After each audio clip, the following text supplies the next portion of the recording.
He was arguably the strongest Kage during Naruto's rise, not just from his power, but for his unshakable will. Ōnoki, the third Tsuchikage, was more than just an old man with deadly jutsu. He was a symbol of endurance, of legacy, and of the burden that comes with leadership.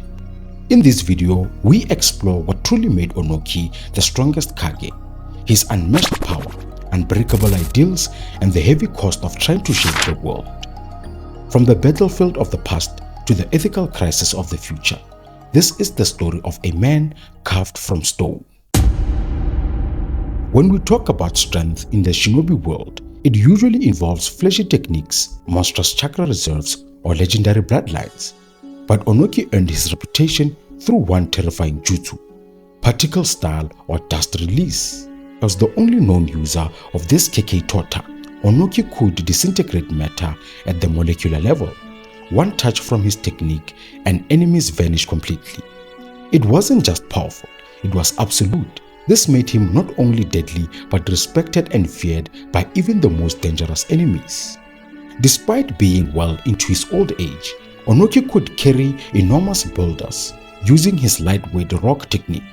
He moved freely in air while giving orders from the battlefield, outmaneuvering Shinobi half his age. When Madara Uchiha was reanimated during the 4th Great Ninja War, it was Ōnoki who stood up to him head-on and even managed to hold one of his massive meteor jutsu, a feat no Kage dared attempt alone.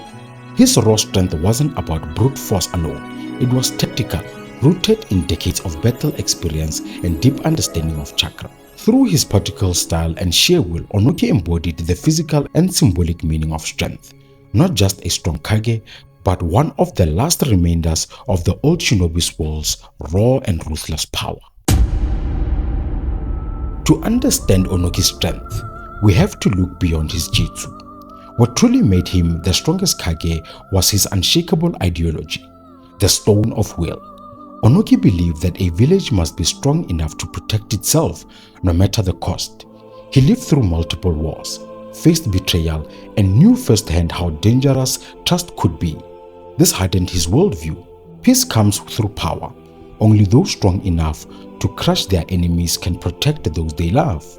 This belief shaped his leadership style. As Tsuchikage, Ōnoki valued order, loyalty, and control. He didn't tolerate weakness, not in his enemies and not in his own village. Under his rule, the Hidden Stone became one of the most disciplined and militarized hidden villages.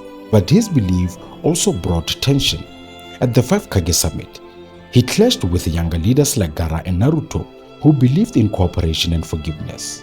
Ōnoki saw their ideals as naive. He accused them of trusting too easily and forgetting the reality of the Shinobi world. Still, Ōnoki wasn't blind to change. The summit forced him to confront his rigid views. He started to see what maybe, just maybe, the future needed a different kind of strength, one rooted not in fear but understanding. He even admitted to past mistakes, such as hiring the Akatsuki to do the stone's dirty work. These choices haunted him, but they also proved his willingness to carry the burden of his decisions. His ideology wasn't wrong, it was a reflection of his time, a time where survival meant sacrifice.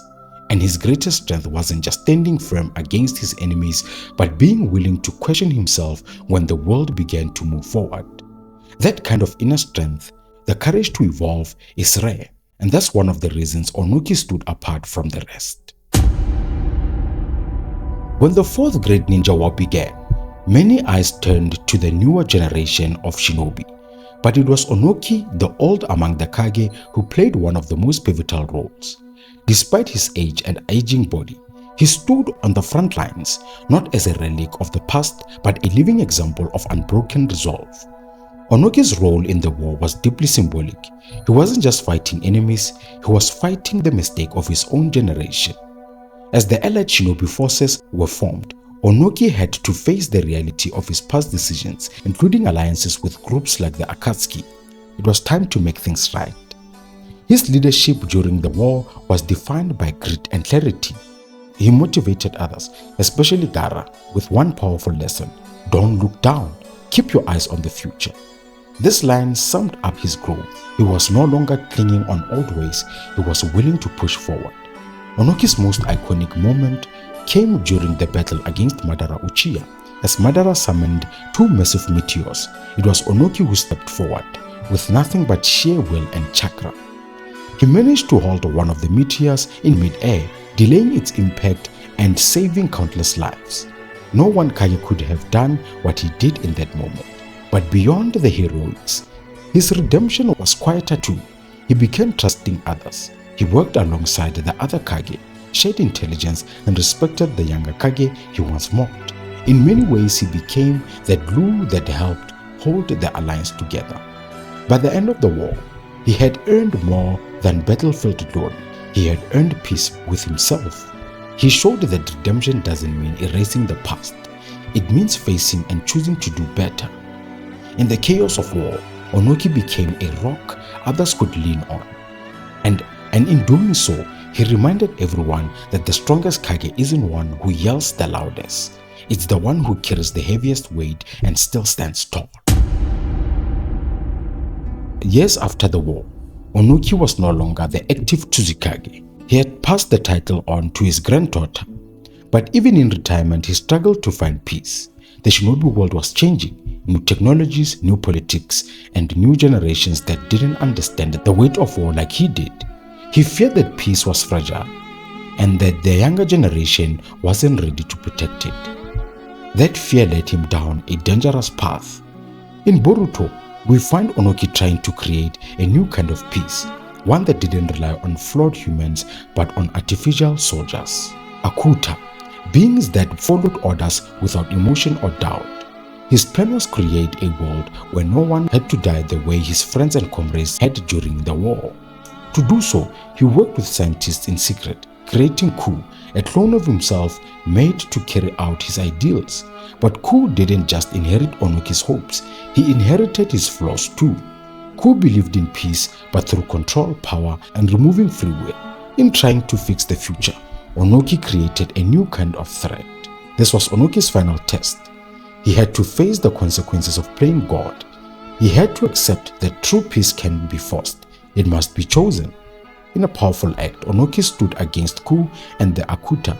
He sacrificed himself to stop the chaos he had unleashed. His last moments were not filled with glory, but with quiet and reflection and deep emotion. He died not as a warrior, but as a man seeking redemption until the very end. Ōnoki's Boruto arc is often overlooked, but it's one of the most human parts of his story. It shows that even the strongest leaders can lose their way when driven by fear. But it also shows that strength is about more than just never failing. It's about having the courage to admit when you are wrong. Ōnoki's story of the stone was many things: warrior, leader, teacher, and above all, human. He carried the weight of his village, his mistakes, and his dreams for peace on his shoulders. He wasn't the strongest not only because of jutsu, he was the strongest also because he endured, because he grew, because he never gave up on protecting his people, even when it meant confronting himself.